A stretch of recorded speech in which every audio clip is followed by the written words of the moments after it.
We came into the week thinking this was the Pro-Am model. We were going to be the pros and they were going to be the amateurs.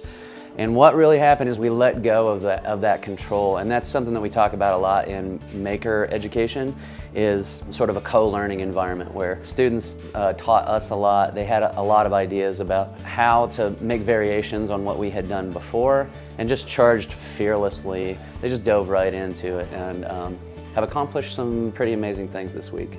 What an amazing ratio. I think it's 2 educators for every student, so it's like it doesn't get better than that.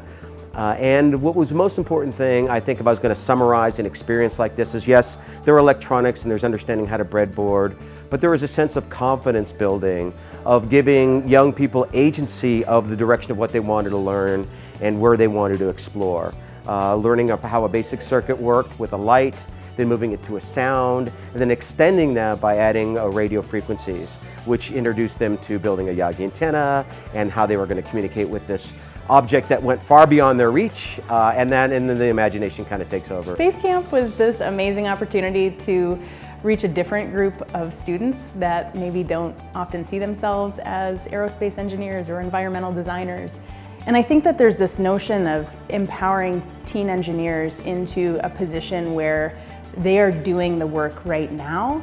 And I think that's really powerful, that's really profound. I mean, we were thoroughly co-learning with this group of amazing students, and it felt very equitable in that regard. And I think that's a really different kind of learning environment for these students, for educators as well. At Space Camp, we did so many things. We learned how to do antennas, we learned how to track and do our own devices, we learned about circuits. I had a lot of fun. I learned how to work in teams, and I learned a lot. Besides all about coding and stuff like that, that every team is important, because if the team that was coding, if they don't do it, then we can't make the launch, and we also need to make sure that everything's good and ready. This is not a traditional classroom. This is not going to be like reading notes off of a blackboard or a projector or even on a screen. It's how do we solve this real world problem going out into the real world. We give them, a little bit of guidance and some of the tools that they need, and then I mean, pun intended, they took off. So yeah. I think a lot of the students were a lot more comfortable more quickly than we had anticipated. People were engaged and talking about things and asking questions much more quickly than other people had experienced in the past, and much more quickly than we had optimistically thought. So that was really fun to see. It's just really refreshing when you can get to the point where you can make something that everyone thinks is very difficult to be simple and elegant. It makes all of these difficult topics so much more approachable that students can think that they can just do anything, which is true. One of my favorite parts is constructing, because I really liked seeing how the capsule actually is and the balloon launches. I think people would enjoy Space Camp because it gives you a lot of good opportunities, and I think in the future it would look really good. I think it was great that there weren't a ton of kids, and so with the amount of adults, they could all work with us and teach us things that we didn't know before, of how the weather balloons work, and I learned a lot. I think we really wanted to surprise people with what's possible. And we started really looking into the notion of putting together a high altitude balloon. So the notion of sharing that with kids to give them this kind of inspirational moment of, wow, this is the very beginnings of a space program, that really appealed to us. But it was also just a really good excuse to bring a bunch of different things together, a bunch of different technologies and just a bunch of physical things like lift of helium and the weight of a payload and how those things interact and the burst altitude of the balloon. It was just a good excuse to do a huge range of things and bring it all into one project. The underpinnings that a kid could take away from this could lead to so many amazing engineering or science or artistic opportunities for them. I really hope and I think that when you come away from this, you can look at any of those fields and think, this is all open to me. I can choose to do anything. For a couple of reasons, we wanted to try 2 different kinds of flights. One was a controlled release flight where at a certain altitude, a mechanism would say, okay, release the balloon and drop on the parachute down from there.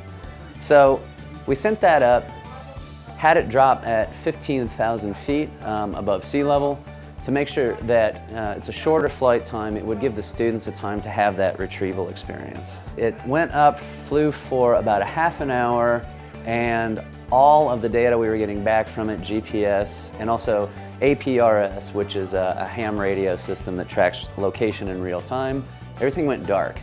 But we had a pretty good idea where it landed. We got eyes on the parachute, which was still above the water, and then the payload was retrieved from about 8 inches underneath the surface of the water. Fortunately, we also had a real-time radio television transmission being recorded from the launch site. So we did get to watch what that flight looked like. We launched a second balloon at that time, and the altitude reaches what's called 0 to unlimited. So the goal is make it as light as possible so the balloon's as small as possible so that it can expand longer and all the while reaching a higher and higher altitude. The student's balloon actually hit an altitude of 87,163 feet, which is pretty awesome. That's over 3 times the altitude of a cruising passenger jetliner. But both of the cameras did not record, and there's probably some frequency issues with the radio transponder that was on the unit that was activating or turning off the camera. So we did this last minute, okay, I think we can do that, and we did a last minute launch with the staff here. And this was the most glorious footage. And it wasn't that it went to the highest altitude, it was really the unique terrain of Boulder. For the students, we really want to, again, give them agency. We want them to own the entire experience. And as good citizens, when you send something aloft, there's airplanes flying around, what have you. So we want to make sure that the students understand that we can't just willy-nilly put something up there. They learn a little bit about the Federal Aviation Administration and their role. So we had the students at the beginning of the week do meteorological predictions, whether it's going to be a sunny day or rainy day, where the wind was going to go. Now any pilot, as the students could hopefully be able to share with you, would know where our balloon was in relation to that and when and what time, and our general direction. Balloon launches have been done.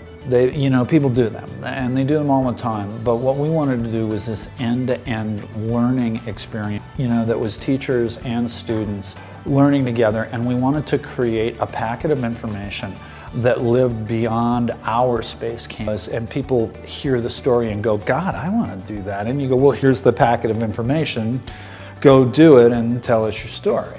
And that was really, I think that kind of reciprocal idea is at the heart of it.